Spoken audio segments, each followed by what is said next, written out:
Então, mais uma vez, nós vamos abrir a nossa Bíblia no capítulo 20 do segundo livro das Crônicas. Foi uma batalha que foi enfrentada por um rei chamado Josafá, e ele, no meio dessa batalha, ele se desesperou. Ele ficou com uma dificuldade muito grande, por uma simples razão: 3 povos diferentes se uniram e criaram assim uma aliança entre eles com o propósito de invadir Judá e destruir a liderança do Josafá. Eles queriam de fato destruir o Josafá.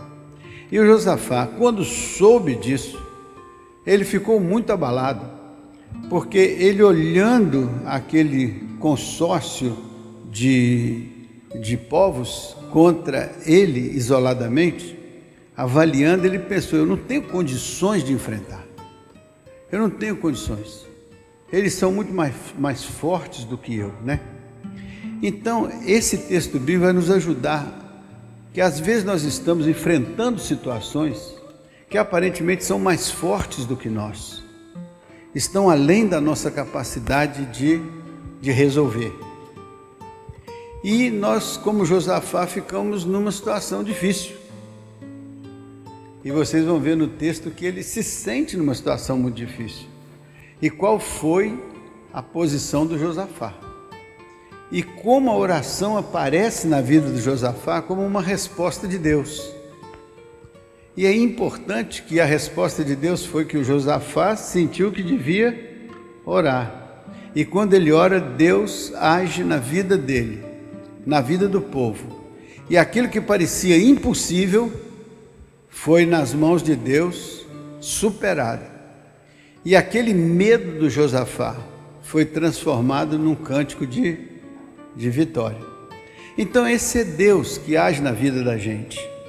É Deus que cuida da gente, que olha para as limitações da gente e olha para as orações da gente no meio das dificuldades e se compadece de nós e toma providências que muitas vezes nem imaginamos.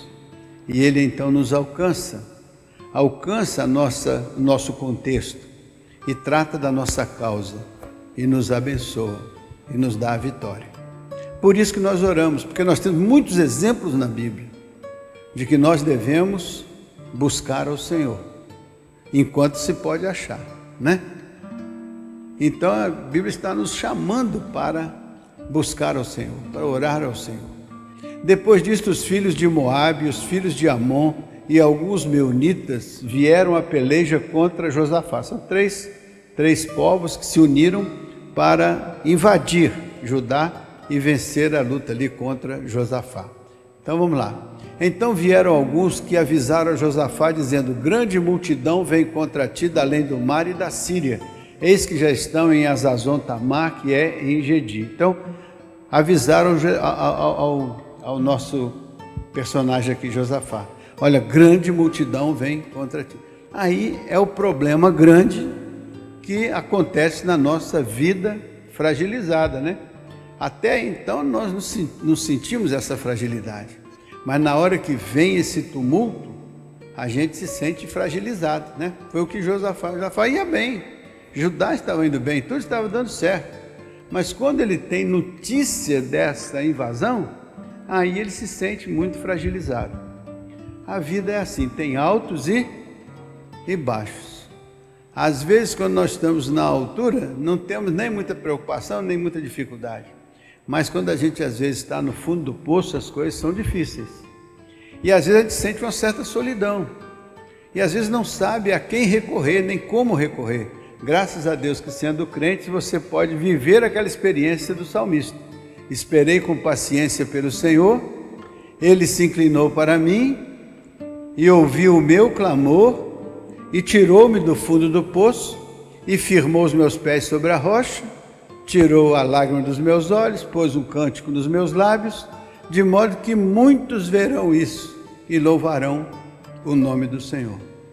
Então, esse momento na vida de Josafá foi um momento difícil, né? Vamos agora ao verso 3.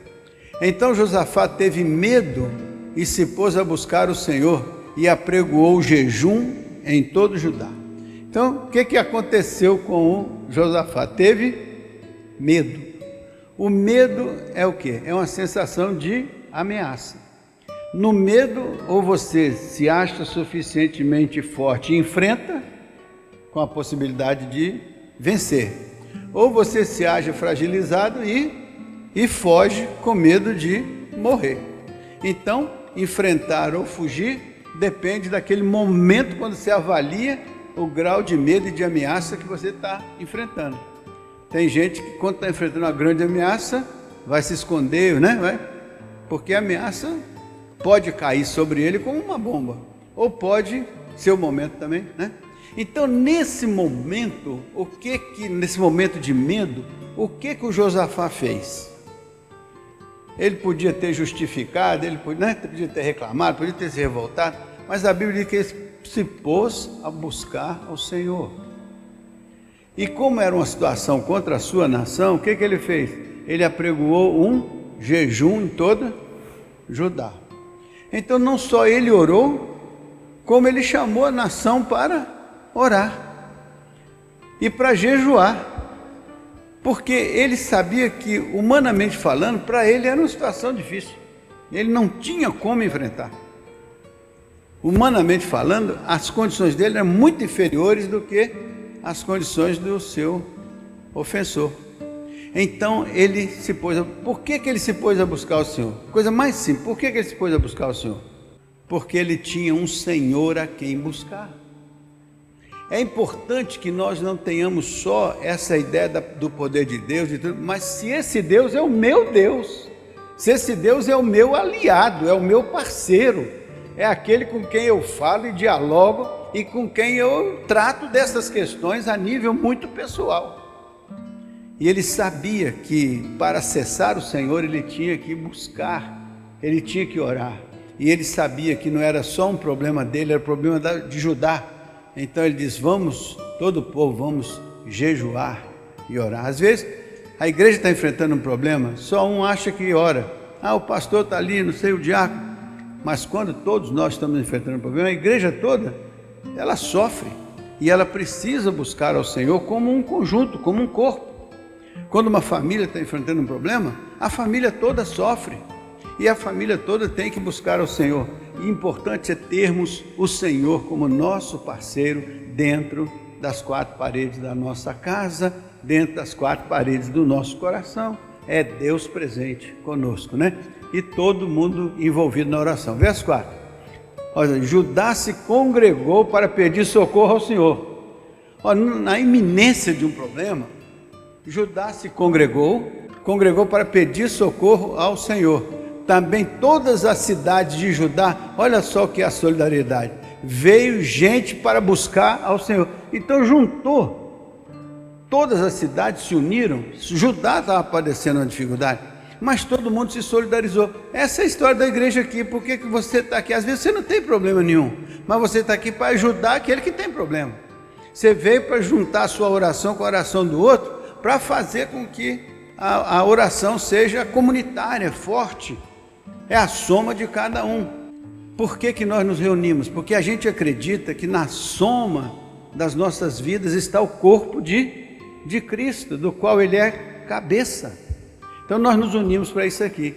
Também todas as cidades. É bonito quando a igreja se une, quando os irmãos se unem, quando um grupo pequeno se une, quando uma família se une, para buscar ao Senhor, para ajudar na luta de uma dificuldade, de um problema, de um enfrentamento, né? Pôs-se Josafá em pé na congregação de Judá e de Jerusalém, na casa do Senhor, diante do pátio novo. Olha o que Josafá fez.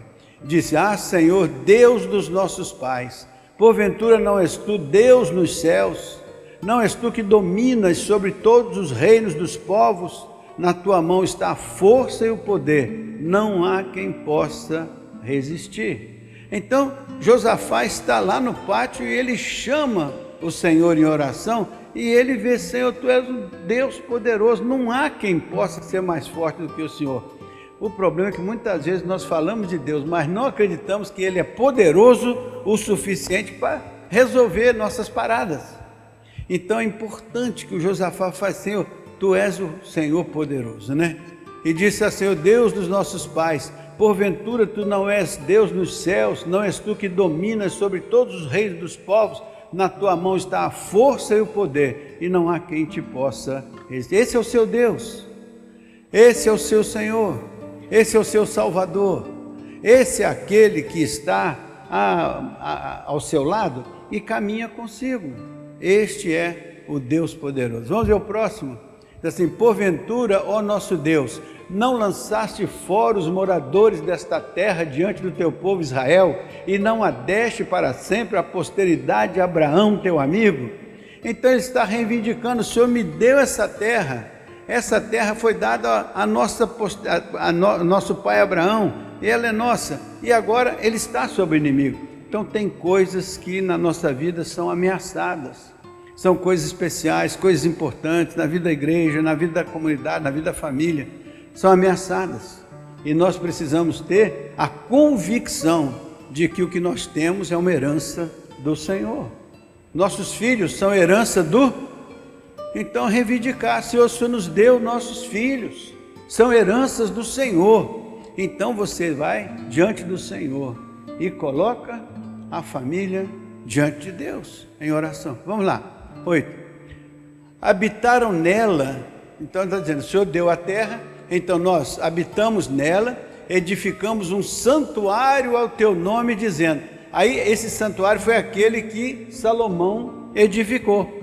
Então, se algum mal nos sobrevier, espada por castigo, peste ou fome, nós nos apresentaremos diante desta casa e diante de ti, pois o teu nome está nesta casa, e clamaremos a ti na nossa angústia, e tu nos ouvirás e tu nos livrarás. Olha que promessa, ele está dizendo, olha, o Senhor nos mandou construir um templo, o Senhor disse que estaria usando aquela casa, 2 Crônicas 7,14, está lá, ó, se meu povo que se chama pelo meu nome se humilhar e orar e buscar a minha face e abandonar os seus maus caminhos, eu ouvirei do céu, perdoarei os seus pecados, sararei a sua terra. Desde agora estão postos meus olhos neste lugar, sobre todas as orações que se fizer neste lugar. Então era aquele momento quando Salomão consagrava aquele templo, né? Então, verso 10. Agora, pois, eis que os filhos de Amon e de Moabe, agora ele vai apresentar o problema. Eis que agora os filhos de Amon e de Moabe, os do monte Seir, cujas terras não permitiste Israel invadir, quando Israel saiu do cativeiro, podia ter invadido essas terras, podia ter passado por essas terras, mas Deus mandou que eles desviassem o caminho e não tocassem nesse povo. Olha o que acontece depois, mais tarde, o povo se vira contra aquele que preservou sua vida. Quantas vezes a gente é maltratado por quem a gente ajudou? Quantas vezes a gente é maltratado por quem a gente apoiou?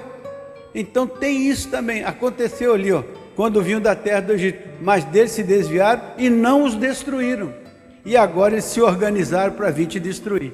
É um problema, não é um problema? Mas está lá, veja o verso 11. Eis que nos dão o pagamento, vindo para lançar-nos fora da tua possessão, que nos deste em herança. Então, eis que esse povo agora vem para nos expulsar da terra que o Senhor nos deu. Então, tem essas questões na vida de você ser ameaçado, né? Ah, nosso Deus, acaso não executarás tu o teu julgamento contra eles? Porque em nós não há força para resistirmos a esta grande multidão que vem contra nós, e não sabemos nós o que fazer, porém os nossos olhos estão postos em ti. Aí está o segredo. Não sabemos o que fazer, porque às vezes o problema é tão grande, a dificuldade é tão grande, a situação parece tão superlativa em relação a nós, que a gente tem que fazer igual Josafé, eu não sei o que. Não é vergonha, é a gente declarar a impotência da gente diante das dificuldades da vida, mas os nossos olhos estão firmes. Eu não sei o que fazer, mas o Senhor sabe. Eu não sei o que fazer, mas com certeza o Senhor sabe. Então, os meus olhos estão postos em Ti. Meu irmão, onde você coloca os seus olhos quando você está passando por uma tribulação? Em Deus, porque muitas vezes nós colocamos os olhos em outros lugares. Procuramos enxergar outras coisas. Mas é importante que a gente aprenda com Josafé. Eu não sei o que fazer, o problema é grande, a situação é difícil. Eu realmente, humanamente falando, não sei. Humildemente eu confesso, não sei, né? Mas os meus olhos estão postos no Senhor. É no Senhor que a gente tem que confiar. E Ele vai usar os instrumentos que Ele achar por bem de usar para nos abençoar. Mas é nele que está a nossa confiança, né? Então veja só, rapidinho lá o verso 3. Todo Judá estava em pé diante do Senhor, como também suas crianças, suas mulheres e seus filhos. Então, a nação inteira se colocou diante do Senhor. Naquele momento de jejum, de oração, de intercessão. Nota que todo mundo se juntou para enfrentar aquele problema, que não era problema só do Josafá, era problema de todos. Porque às vezes a gente pensa que o problema que o irmão está enfrentando é um problema dele. Mas não é. Vocês se lembram que eu falei aqui dos vasos comunicantes, que a igreja como vasos comunicantes? Você bota água num vaso, ele se distribui e se espalha por todos os demais vasos. Então ali é o nível. Se aumenta o nível de um, todos os demais sobem seu nível. Então se um está sofrendo, todos estão sofrendo. Se um é vitorioso, todos são vitoriosos. É o nível. Se o seu nível é de santificação, o nível de santificação sobe. Se o seu nível é de carnalidade, o nível de carnalidade sobe. Então, como é que a gente alcança a vitória? Todos juntos, trabalhando como foi o caso de Judá. Orando, jejuando, intercedendo, crianças, mulheres, todo mundo. Verso 14, Martim. Então veio o Espírito do Senhor no meio da congregação. Ó, ele estava orando, jejuando, todo mundo ali, com o Espírito humilde, quebrantado. E então veio o Espírito do Senhor onde? No meio da congregação. Aqui está a congregação. Veio o Espírito do Senhor no meio da congregação. Sobre Jaaziel. Jaaziel era o profeta, filho de Zacarias, filho de Benaia, filho de Jeiel, filho de Matanias, levita dos filhos de Asaf. Ele era um levita, né? Levita, aquele separado para o louvor, né? Asaf. Como é que é o significado do nome Asaf? Pai dos que adoram, né? Tem uma coisa que você conhece, lembra não? Mas Asaf, tem salmos na Bíblia, tem o salmo de Asaf, né? Sim. Mas de qualquer modo, importante que o Espírito do Senhor veio na congregação e o Espírito do Senhor usou um indivíduo chamado Jaaziel. Então Deus usa pessoas, Deus usa profetas, Deus usa pessoas, Deus usa aquele que está nas suas mãos e aquele que Ele quer usar para um propósito, para uma finalidade. E esse Asaf, aí depois vocês procuram saber o significado do nome dele. Sabe por quê? Porque às vezes Deus vai usar você que é levita, Deus vai usar você que é um semelhante a Asaf. Deus vai usar, sabe por quê? Ele usa pessoas, porque Ele age através de pessoas, de situações. Então veja lá o próximo. E disse: dai ouvidos todo Judá e vós moradores de Jerusalém, e tu, ó rei Josafá, ao que vos diz o Senhor. Não é o que vos diz Jaaziel, é o que vos diz o Senhor. Então nós temos que buscar a palavra do Senhor, temos que descobrir a palavra do Senhor, porque é a palavra do Senhor que opera sinais e maravilhas, não é o homem. O homem é só um instrumento, mas é a palavra do Senhor. Então olha só, não temais. Olha a palavra do Senhor: não temais, nem vos assusteis por causa dessa grande multidão, pois a peleja não é vossa, mas de Deus. Olha aí, a peleja não é vossa, a peleja é de... Meus irmãos, quando você tem que enfrentar uma batalha que parece tão difícil para você, e você não sabe o que fazer, seus olhos se voltam para o Senhor e você recebe dele uma palavra dessa poderosa: olha, meu filho, descansa, fica calmo, porque essa luta não é sua, essa luta é minha. Eu vou lutar, vou levantar a mão em seu favor. O Senhor levanta o rosto dele em nosso favor. É isso. Se a igreja descobrir esse poder, se o Espírito Santo nos revelar isso com toda clareza, e se a gente humildemente se dedica a buscar ao Senhor com essa convicção, Deus é o mesmo ontem, hoje e eternamente. Ele vai realizar coisas maravilhosas no meio de nós, não é? Assim diz o Senhor: não temais, nem vos assusteis por causa desta grande multidão, pois a peleja não é vossa, Pense que a peleja não é sua, a peleja é de Deus. Não temos que lutar nem contra a carne, nem contra o sangue, mas contra as hostes espirituais. Então não é a carne nem o sangue, são as hostes espirituais. E também na vitória, não é a carne nem o sangue de cada um de nós, é o poder de Deus que está acima de nós, no mundo espiritual, operando de maneira extraordinária, né? O verso 16, Martim: amanhã descereis contra eles, eis que sobem pela ladeira de Ziz, encontrá-lo-eis no fim do vale, defronte do deserto de Jeruel. Então, o que o Senhor falou? Vocês vão para a luta, mas tenham convicção de que essa batalha não é de vocês, ela é minha, mas vocês são o meu exército, vão para a luta. Olha o que vai acontecer. Neste encontro não tereis de pelejar. Olha só que coisa fantástica. Neste encontro não tereis de pelejar. Tomai posição e ficai parados e vede o salvamento que o Senhor vos dará. Ó Judá e Jerusalém, não temais, nem vos assusteis. Amanhã saí-lhes ao encontro, porque o Senhor é essa fé que nos impulsiona, que nos faz crer.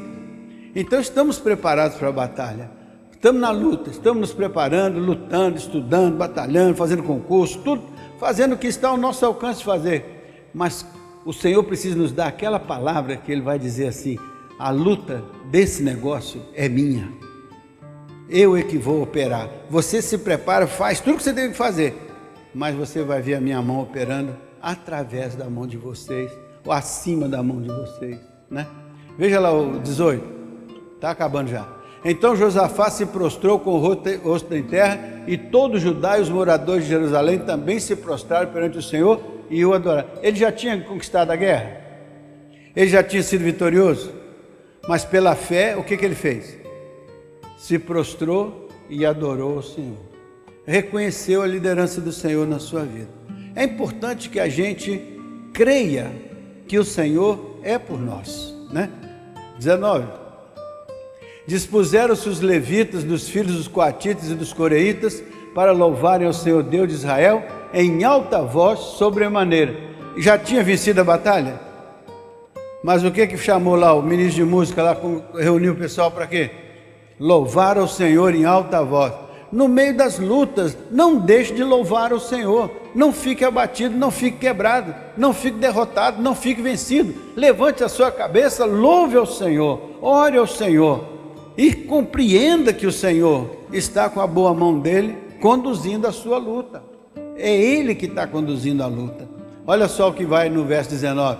Pela manhã cedo se levantaram e saíram ao deserto de Tecoa, e ao saírem eles, pôs-se Josafá em pé e disse: ouvi-me, ó Judá e vós moradores de Jerusalém, crede no Senhor vosso Deus, estáis seguros, crede nos seus profetas e prosperareis. Então Judá estava ameaçado, tudo mirava contra ela, mas o que Josafá, depois daquele dia, Josafá disse: ó, creiam no Senhor, não desanimem, sejam firmes, vocês vão prosperar. Então veja o que aconteceu no 21, olha só como esse texto é lindo. Aconselhou-se com o povo, Josafá não teve aquela ideia de se encastelar, aconselhou-se com o povo, ordenou cantores para o Senhor, que vestidos de ornamentos sagrados, marchando à frente do exército, louvassem a Deus, dizendo: rendei graças ao Senhor, porque a sua misericórdia dura. Ele já tinha ganhado a batalha, mas ele botou o povo para cantar, para louvar, para caminhar ali, para dar ao povo aquela convicção de fé, que o Senhor ia agir e algo extraordinário ia acontecer. Verso 22, todos eles começando a cantar e a dar louvores, pôs o Senhor emboscada contra os filhos de Amon e de Moabe, os do monte Seir, que vieram contra Judá e foram desbaratados. Então foi o Senhor que desbaratou, como ele fez lá no Egito. E agora veja o que aconteceu, meus irmãos, que é impressionante isso. Porque os filhos de Amon e de Moabe se levantaram contra os moradores do monte Seir. Então, o que começou? Começou a haver uma briga entre eles. Então Deus não fez nada, só eles que começaram a ter uma briga entre eles. Os de Moabe e os moradores de Seir os de Amon e os de Moabe se levantaram contra os moradores de Seir, para os destruir e exterminar. E tendo ele dado cabo dos moradores de Seir, ajudaram uns aos outros a destruir-se. Então eles não somente fizeram uma guerra contra aquele, depois fizeram uma guerra contra si mesmo. Então o mal por si, mas Deus estava dizendo ao seu povo: tenham calma. Eu vou mostrar para vocês como que na vida existem vitórias para as quais você não tem que levantar um dedo, porque são vitórias que são dadas pelo Senhor. São vitórias que vêm da mão de Deus, não é da nossa força. Uns confiam em carros, outros confiam em cavalos, outros confiam em flechas, mas nós faremos menção do nome do Senhor. É muito importante. O próximo. Tendo Judá chegado ao alto, que olha para o deserto, procurou ver a multidão, e eis que eram corpos mortos que jaziam em terra sem nenhum sobrevivente. Então, o Senhor não disse que essa batalha é minha? Ele não disse que ele ia lutar essa batalha? Quando Judá chega lá no local da batalha, o que eles encontram? Uma batalha que já tinha sido travada, um exército que já tinha sido vitorioso, e eles não dispararam a flecha, não fizeram nada. Então você vê, meu Deus, quando Deus está no controle, ninguém pode resistir, ninguém pode resistir. Se o Senhor está no controle, a obra vai acontecer vitoriosamente. Veja só o 25. Vieram Josafá e seu povo para saquear os despojos e acharam entre os cadáveres riquezas em abundância, objetos preciosos. Tomaram para si mais do que podiam levar e 3 dias saquearam os despojos, porque era muito. Ou seja, aquilo que era um mal que ia destruí-los, agora virou uma oportunidade deles ainda crescerem mais, utilizando aquilo que estava lá disponível dos cadáveres.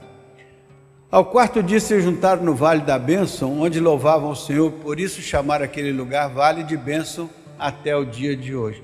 Todos nós temos que ter um vale de bênção na nossa vida, todos nós. Encontre o seu vale de bênção, que é o lugar onde Deus te deu vitória. Para toda vez que você tiver um problema, toda vez que você tiver uma dificuldade, você olha para o seu vale de bênção e diz: aqui o Senhor fez maravilha na minha vida, aqui o Senhor fez algo extraordinário.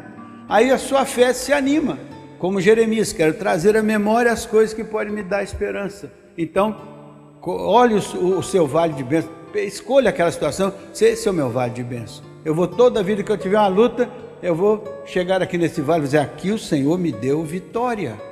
É assim que a fé se alimenta, de vitória. Quando Davi foi enfrentar o Golias, disseram que ele não podia. Ele disse: não, um dia eu enfrentei uma ursa lá, eu ganhei. Um dia eu enfrentei um leão, eu ganhei. Então, quem enfrentou uma ursa, quem enfrentou um leão, pode enfrentar um Golias desse. Ele tinha tido vitórias. E então, nas vitórias que ele tinha tido, ele se qualificou para ser vencedor na batalha. Então, escolha seu vale de bênção, guarde lá, debaixo de 7 chaves, e quando as coisas estiverem ruins, vai lá, dá uma olhada. Próximo. Então voltaram todos os homens de Judá e Jerusalém, e Josafá à frente deles, tornaram para Jerusalém com alegria, porque o Senhor os alegrara com a vitória sobre os seus. O Senhor os alegrara com a vitória sobre suas dificuldades, sobre suas lutas. E agora vem o último versículo, que é o mais interessante. Eu queria que vocês guardassem esse aí. Vieram para Jerusalém com alaúdes, harpas, trombetas, para a casa do Senhor. Esse não é o próximo. Veio da parte de Deus o terror, olha só. Veio da parte de Deus o terror sobre todos os reis daquela terra, quando ouviram que o Senhor havia pelejado contra os inimigos de Israel. O Senhor havia... Então, o povo ficou preocupado. Se Deus que opera em favor do seu povo, né? Veja só o que aconteceu então no final. Assim o reino de Josafá teve paz, porque Deus lhe dera repouso por todos os lados. Amém, meus irmãos? Amém. O porquê que o reino teve paz? Porque Deus lhe deu repouso por todos os lados. Essa é a oração de Josafá, a luta de Josafá. Meus irmãos, temos lutas? Temos. Temos problema para enfrentar? Temos. Vamos ler essa passagem da Bíblia. Vamos hoje aqui orar, interceder.